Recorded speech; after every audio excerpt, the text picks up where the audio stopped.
Hi guys, pupunta kami ngayon na dagat. So maghanap tayo ng dagat ngayon. Ayun, may white sand. So ayaw kasi nila nung sa Imuki. Ano?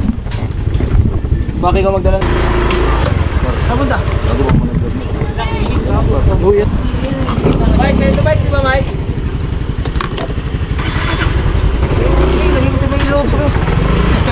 Kala ko ba? Hi mga sisiwa, what's up? Welcome back to my YouTube channel. At kung bago ka pa lang sa YouTube channel ko, don't forget to click like and subscribe and click the notification bell for more videos. So for today's video, pupunta tayo ng Lunan, La Union, which is meron tayong 12.2 kilometers or 18 to 20 minutes na babiyahin mula dito sa San Martin. So dito sa part ng Bacnotan, La Union, papunta Lunan, La Union, ito lang yung merong magandang mga dagat at dito lang din yung pwedeng mag-overnight. Kaya mas pinili namin na lumayo at tumanap pa ng mga magagandang beach. Kung napapansin nyo, dumaan na tayo sa Imuki Island. Ayan yung sinasabi ko kanina sa unang video sa vlog ko na gusto kong puntahan kasi nga napakasulit at napakaganda yan. Nung pauwi nga lang kami or nung bumalik kami para maghanap ng iba pang dagat, doon ko lang napansin na sarado siya. Kaya naghanap na lang ako sa Google ng mga picture sa loob ng Imuki Island. Kapag nadaanan nyo na yung Imuki, ito yung next nyong madadaanan. Malalaman nyo na nandito na kayo kapag marami ng sasakyan, mga tao sa gilid ng kalsada. Kung napapansin nyo nga, ang daming ang mga tao dito kasi nung kami rin, nung unang punta din namin dyan sa La Union, dyan din kami umistop, tumambay at nagpa-relax kasi napakalamig dyan. Hindi naman napakalamig, yung normal lang ng lamig kapag may puno. Tapos ang sarap niyang tambayan kasi nga puro green yung nakikita mo sa paligid. So sa kabaan ng Navaltas Beach Resort, mas pinili namin dito sa likod pumunta kasi yun yung tinuro ng pinsan ko na taga dito sa La Union. So pinark lang muna namin yung motor, tapos napagdesisyonan namin tignan lang muna at nagtanong-tanong na rin kami kung magkano yung magagastos namin.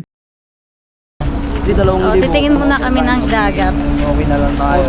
Kasi mahal yung cottage si San G! Ito na oh! Brief! To brief po. Hindi nakapagdala sa amin ng brief. Titingnan namin kung maganda. Tsaka libre lang naman pag tayo ng tent. Mahal kasi cottage 1,000, tapos pag overnight 2K. Kaya titignan natin siya. Sobrang lapit lang naman. Pwede naman tayo muli. Yun nga yung okay na gandaan. Kalab lang nga tayo. Pero kailangan naman.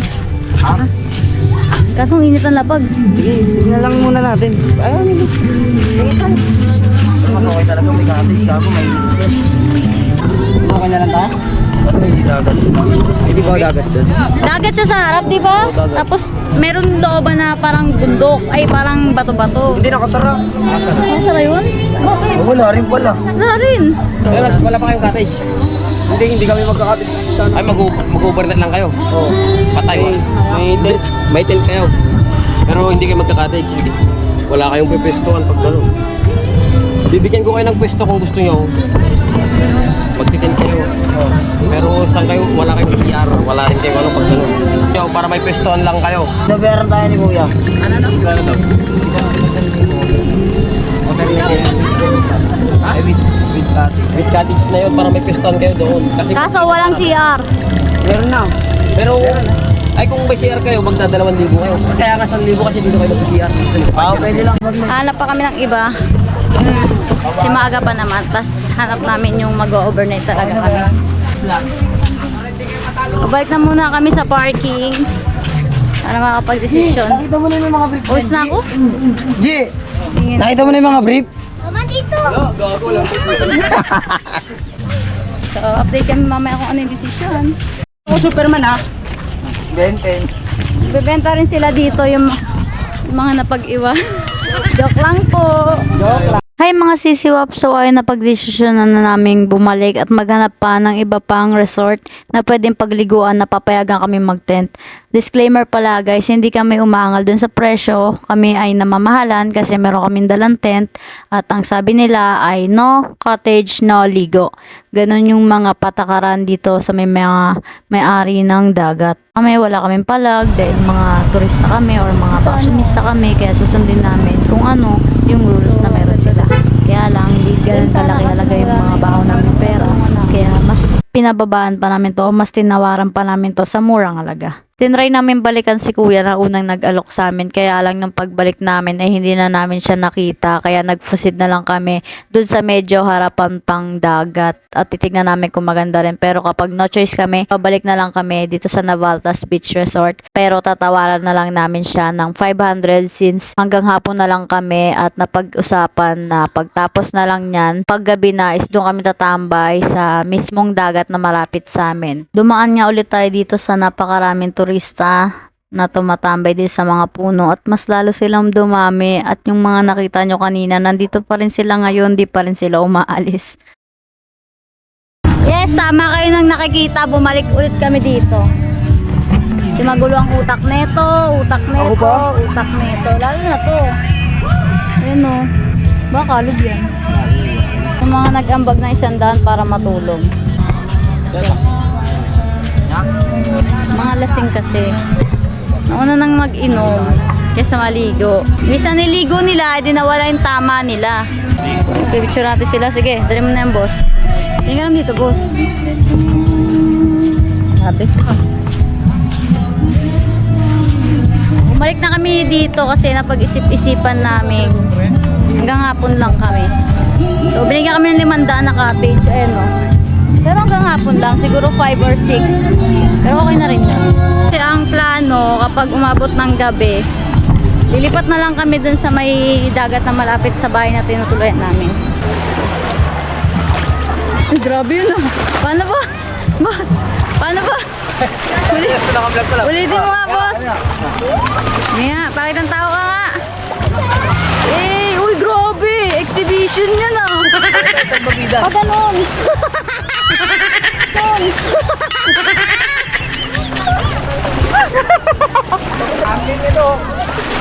Uy, grabe na.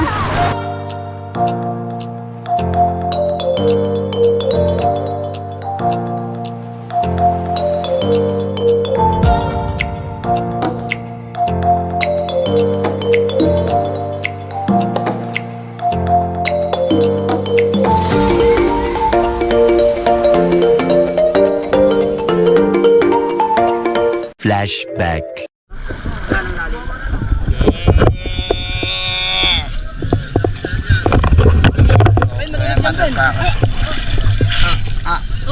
Dito banda, di na matuloy dito banda. Ala, putang ina nyo! Hindi siya, ito ah. Punta tayo para sa Otabs oh. Hindi ano to. Parang maganda din to. Maraming bato, maraming bato. Nakapaka, nakapaka. Oo.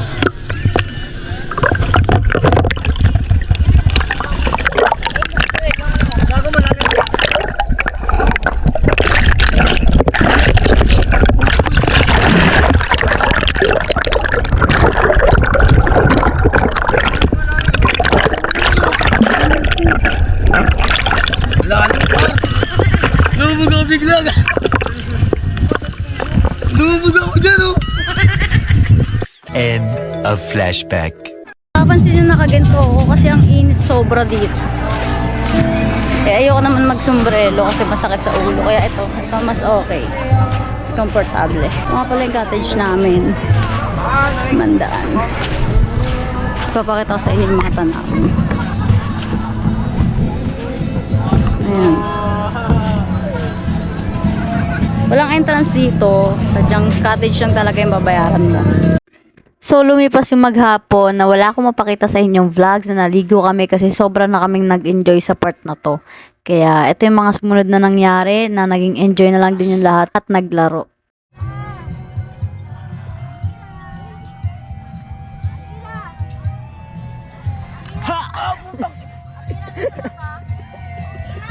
Ano mo rin, parang tite. Amira! Okay pa pala ito eh. Amira, hukay tayo, Amira. Amira! Sa mukha, tangin Tayo, nga. Amira! Sabi na, inagita na pulang langgam oh. Bobo kayo. Hindi naman nakagalaw ka pa din dyan, niloko mo lang kami. Aray, utak, takit. Hindi na gago. Bago baka may simento to, gago. Simento? Gol. Pikit ka lang, pikit. Puto.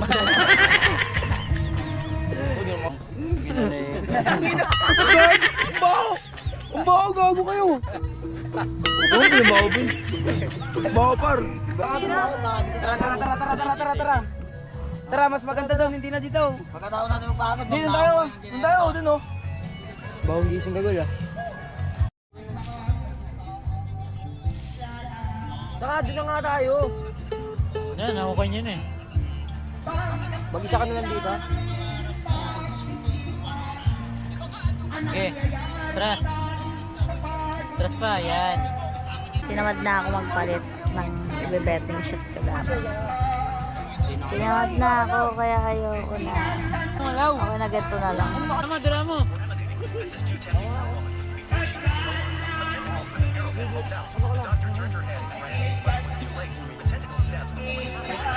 Galing sa mata, lalo sa...